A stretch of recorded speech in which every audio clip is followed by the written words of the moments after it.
If you believe Ferrari welcomed Lewis Hamilton with open arms, you've fallen for the fairy tale. Behind the red curtain, the truth is brutal. Former Ferrari driver Arturo Merzario just said what the paddock has whispered for months. Quote, 90% of the employees didn't approve of signing him, unquote. That's not an opinion, that's a culture. Hamilton didn't walk into a team eager to win, he walked into a system designed to reject him.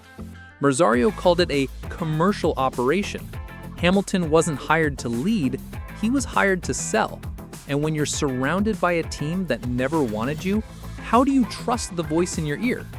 Riccardo Adami, the race engineer Ferrari assigned to him, was supposed to guide him. Instead, he's become the symbol of quiet resistance. In Monaco, silence. In Hungary, confusion. In 14 races, no podiums, and not a single moment of clarity. You don't sabotage a champion with fire, you do it with silence, misdirection, and delay. And that's exactly what's happening at Ferrari. Merzario didn't just drop a number, he explained the consequence. Quote, when a driver doesn't feel valued or part of the group, he loses motivation, unquote. But here's the truth. Lewis Hamilton hasn't lost motivation, he's lost trust. And in Formula One, trust is the fuel no one talks about. When your engineer doesn't respond, when your strategy doesn't make sense, when you finish P12 and the garage goes silent, it's not just failure, it's rejection, broadcast in real time. After Hungary, Hamilton told the team, maybe change the driver.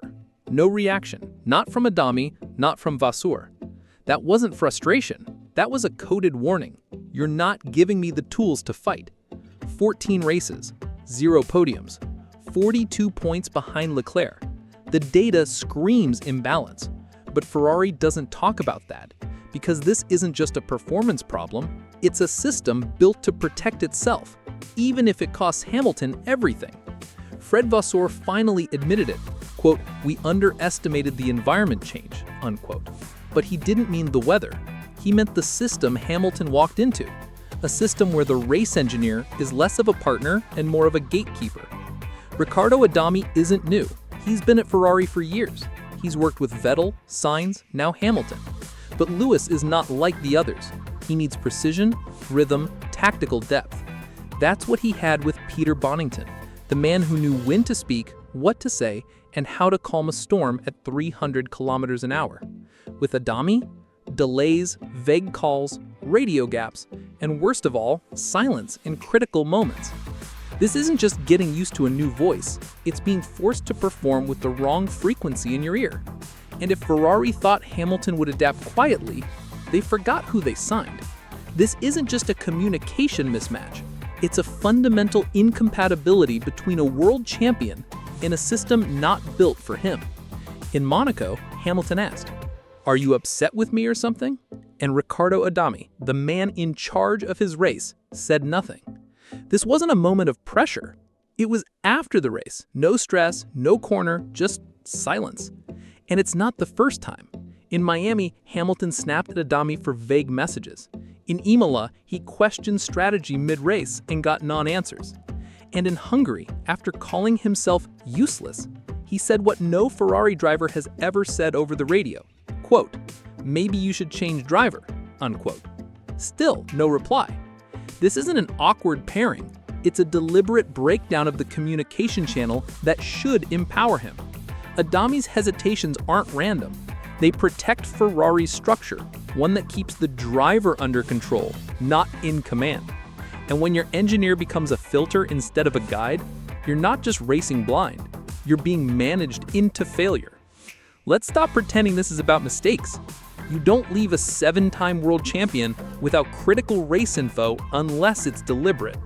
And if Merzario's claim is true, quote, 90% of the team didn't want Hamilton, unquote, then Adami's behavior makes perfect sense. He's not just underperforming, he's aligned with a system trying to contain Hamilton. Think about it. 14 races, 0 podiums, 42 points behind Leclerc. And every strategy error, every miscall, every radio silence, they all go through the same man. Adami doesn't challenge the system, he protects it. He delays, he filters. He keeps Hamilton disconnected from power. That's not bad engineering, that's managed isolation. The engineer isn't the problem, he's the tool.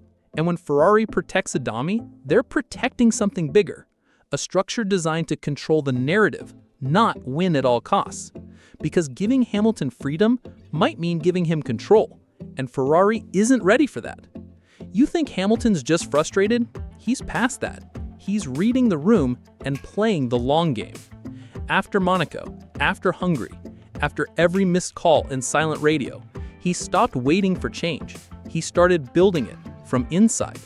Private debriefs, direct strategy notes, separate meetings with data engineers, small shifts in structure, invisible from the outside, but seismic within Maranello. And guess who's quietly adjusting? Riccardo Adami. Not openly, not boldly, but insiders say Hamilton is now getting real-time inputs previously filtered through layers of strategy. Adami's tone is changing, his response is quicker, not out of loyalty, but out of recognition. Hamilton isn't going away, he's taking root. This isn't rebellion, it's reprogramming. And if Ferrari thought silence would stop him, they forgot who they signed. He's not fighting back with emotion, he's using precision, data, and time. Inside Ferrari, the split is no longer subtle, it's structural. One camp still revolves around Leclerc, built on tradition, instinct, and internal loyalty. The other, quietly forming around Hamilton, built on data, clarity, and results. And in the middle, Riccardo Adami, the engineer caught between both forces. Post-Hungary, Hamilton's feedback triggered setup revisions, simulator runs adjusted to his specs, briefing shifted in tone from orders to collaboration. Meanwhile, Leclerc's influence is dimming. His radio is shorter, his posture tense. Sources say he's begun to question why strategy now seems tailored, but not to him. Because when one side of the garage adapts and the other doesn't, it's not just technical, it's political.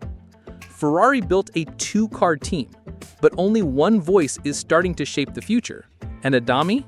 He may have to choose who he truly serves, because in this internal Cold War, neutrality isn't survival, it's surrender. Lewis Hamilton didn't come to Ferrari to beg for respect, he came to build. And if the team won't give him the tools, he'll take control, one radio call at a time. This isn't about mistakes anymore, it's about exposure. Adami's silence, Leclerc's frustration, the quiet reshuffling of authority behind the garage doors. Hamilton is forcing a question Maranello has avoided for too long. Who leads this team? Because every race where strategy favors silence over clarity, every weekend where feedback is ignored, is a race Ferrari loses before lights out. Hamilton has already made his choice. He's building influence, commanding the data, reshaping the structure. Now it's Ferrari's turn. Back the system or back the driver who could define your next era. Because the next Grand Prix, it won't just be a battle for points. It'll be a reckoning. And the voice in Hamilton's ear may finally be forced to speak or step aside. Ferrari can't keep hiding behind tradition. The data's too clear, the silence too loud, the cracks too deep. Every delayed radio, every vague instruction, every post-race debrief split into Hamilton's group and Leclerc's team. It's no longer subtle, it's structural. And Riccardo Adami, he's at the center of it. Insiders say next weekend will be a turning point. New setup requests have already sparked tension. Simulator data leaked into both camps. And Hamilton's side is pushing for transparency. Real-time adjustments, unfiltered telemetry, open radio strategy. But Leclerc's camp is pushing back. And the garage atmosphere is shifting. This isn't rebellion. It's a quiet coup. And every mechanic, every engineer knows a decision is coming. Because if Ferrari doesn't pick a side, Hamilton will force them to. Not with press conferences, but with results. And the engineer who once held him back might soon be the reason the truth comes out.